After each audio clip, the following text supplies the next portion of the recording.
पश्चिम बंगाल की राजधानी कोलकाता शहर से 9 अगस्त 2024 की सुबह एक ऐसी खबर सामने आती है जो पूरे देश को हिला कर रख देती है। ये खबर थी एक 31 ईयर ओल्ड लेडी डॉक्टर की, जो कि कोलकाता सिटी के आरजीकर मेडिकल कॉलेज में अपनी डॉक्टर की ट्रेनिंग के दौरान काम कर रही थी। हॉस्पिटल जैसे सुरक्षित माने जाने वाले जगह पे इस लेडी डॉक्टर का मर्डर और रेप होना काफी चौंकाने वाला था। इस घटना का खुलासा अच्छी तरह से तब हुआ जब इस डॉक्टर की बॉडी का पोस्टमार्टम रिपोर्ट सामने आया। इस रिपोर्ट को सुनकर लोगों के पैरों तले जमीन खिसक गई, उनकी रूह तक कांप गई, क्योंकि ये मामला सिर्फ एक मर्डर का नहीं था, बल्कि इससे कहीं ज्यादा खौफनाक केस था। पोस्टमार्टम रिपोर्ट से यह खुलासा हुआ कि उस डॉक्टर की हत्या गला घोंटकर की गई थी, इतनी ताकत से कि उनका थायराइड कार्टिलेज तक टूट गया था। इस हत्या के पहले डॉक्टर ने खुद को बचाने की पूरी कोशिश की। इसका प्रूफ उनके बॉडी पे मिला चोट का निशान था। सबसे डरावना सच तब सामने आया जब लेडी डॉक्टर के प्राइवेट पार्ट पर चोट के निशान पाए गए। इससे क्लियर हुआ कि ये मामला सिर्फ एक मर्डर का नहीं था, बल्कि ये रेप के बाद किया गया एक खौफनाक हत्याकांड था। हॉस्पिटल के परिसर में इतनी बड़ी घटना हो जाती है और किसी को कोई खबर तक नहीं होती है। क्या उस रात कुछ ऐसा हुआ था जिसे जानकर आप गुस्से से बौखला जाओगे? क्या वहाँ रेपिस्ट के अलावा कोई और था जिसने इस घिनौनी हत्याकांड को अंजाम दिया? और अगर था तो आखिर कौन था? इन्हीं सवालों के जवाब खोजते हुए हम आज की इस वीडियो में आपको बताएंगे कि क्या हुआ था उस रात। जब आपको सच का सामना होगा तो यकीन मानिए आपकी रूह तक कांप जाएगी। गाइस, वीडियो स्टार्ट करने से पहले मैं आपको बता दूं, मैं इस वीडियो में उस लेडी डॉक्टर को श्रेया नाम से रेफर करने वाला हूं, तो प्लीज़ आप लोग कंफ्यूज मत होना।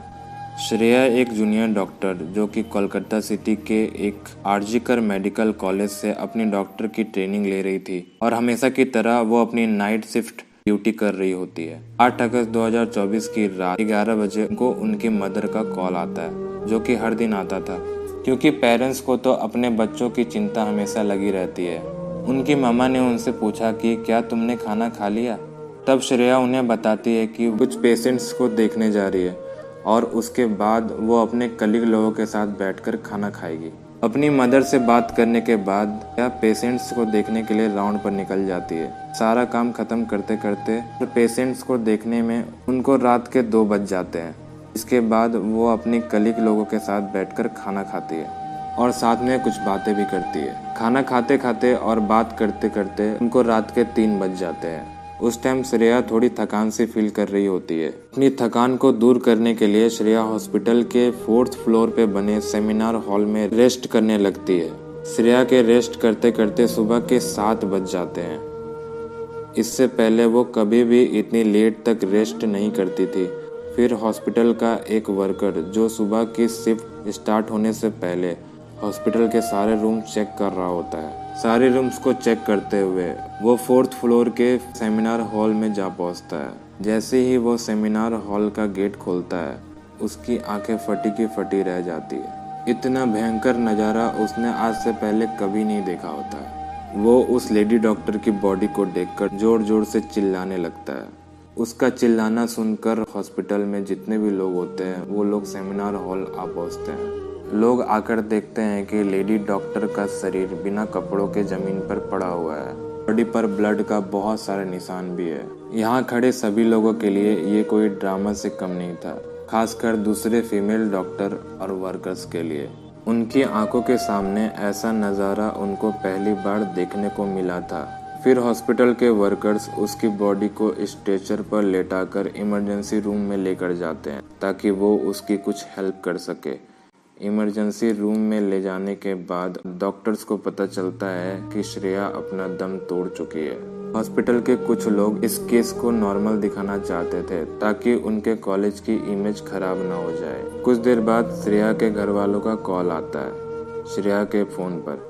फिर हॉस्पिटल का एक वर्कर फ़ोन उठाता है और कहता है कि आपकी बेटी की तबीयत बहुत ख़राब है, आप लोग हॉस्पिटल आ जाइए जल्दी से। ये सुनकर श्रेया के घर वाले बहुत टेंशन में आ जाते हैं और वो तुरंत हॉस्पिटल पहुंचते हैं। हॉस्पिटल पर उन्हें 4 आवर्स तक वेट कराया जाता है। श्रेया के पेरेंट्स सबसे पूछते हैं, बट कोई भी उनको कुछ नहीं बताता है। कुछ देर बाद उनको खबर मिलती है कि उनकी बेटी अब इस दुनिया में नहीं रही। यह सुनकर उनके पेरेंट्स बहुत ज़्यादा टूट जाते हैं। श्रेया की मम्मी बहुत ज़्यादा डर जाती है। वो लोग इस सच को कबूल नहीं कर पाते हैं। कुछ देर बाद पुलिस आती है और उस जगह की छानबीन करने लगती है जहाँ पे रेप और मर्डर हुआ। वहाँ पर उनको कुछ भी नहीं मिलता है सिवाय एक ब्लूटूथ डिवाइस के। ब्लूटूथ डिवाइस संजय रॉय नाम के आदमी का होता है। संजय रॉय हॉस्पिटल में दलाली का काम करता था। वह एक वॉलंटियर था, इसलिए उसके पुलिस वालों के साथ अच्छे संपर्क थे। वो भी पुलिस की टी शर्ट और बाइक पर भी पुलिस का टैग लगा के घुमा करता था। देखने वालों को यही लगता था कि वो एक पुलिस वाला है, इसलिए वह हॉस्पिटल में कभी भी आ जा सकता था। हॉस्पिटल में उसकी बहुत जान पहचान थी। इसी का फायदा उठाकर मरीजों को एडमिट करवा के उनसे पैसे लिया करता था। ऐसे ही 8 अगस्त 2024 की सुबह मरीज को हॉस्पिटल में भर्ती कराया और फिर हॉस्पिटल के बाहर आ गया। उसी मरीज को देखने के लिए वो हॉस्पिटल रात के 3 बजे जा पहुंचा, जब Shreya 4th floor seminar hall में रेस्ट कर रही होती है। संजय रॉय पॉर्न फिल्मों का आदी था, इसलिए वह सभी लड़कियों को गंदी नजर से देखा करता था। उसकी इन्हीं हरकतों के वजह से उसकी 4 शादियां टूट चुकी थी। पहली 3 बीवियां उसको छोड़कर चली गई और एक की कैंसर से मौत हो गई। उसकी बहन भी उसको छोड़कर अलग रहती थी। वो अकेला ही रहता था। 9 अगस्त 2024 की रात संजय रॉय मरीज को देखने के बाद हॉस्पिटल का चक्कर लगाने लगा। उसने शराब पी रखी थी क्योंकि वह शराब का भी आदी था। चक्कर लगाते लगाते वो 4th फ्लोर के सेमिनार हॉल में जा पहुंचा, जहां श्रेया आराम कर रही थी। श्रेया को अकेला पाकर संजय उसको अपनी हैवानियत का शिकार बना लेता है। श्रेया खुद को बचाने की पूरी कोशिश करती है, बट वह खुद को नहीं बचा पाती है। संजय उसको इतनी बुरी तरह मारता है कि श्रेया ने जो चश्मा लगाया होता है, उस चश्मे की कांच टूटकर श्रेया के आंखों में चली जाती है और ब्लीडिंग होने लगती है।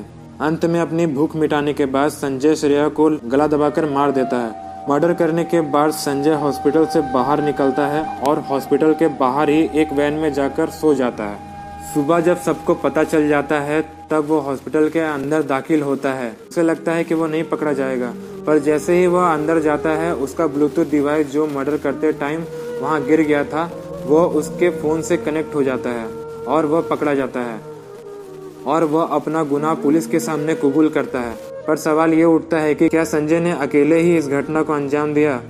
ये केस सीबीआई को सौंप दी गई है और आगे की जांच जारी है। श्रेया को न्याय मिलना चाहिए। संजय रॉय जैसे हैवान इंसान का इस संसार में रहने का कोई हक नहीं है। उसे फांसी ही होनी चाहिए।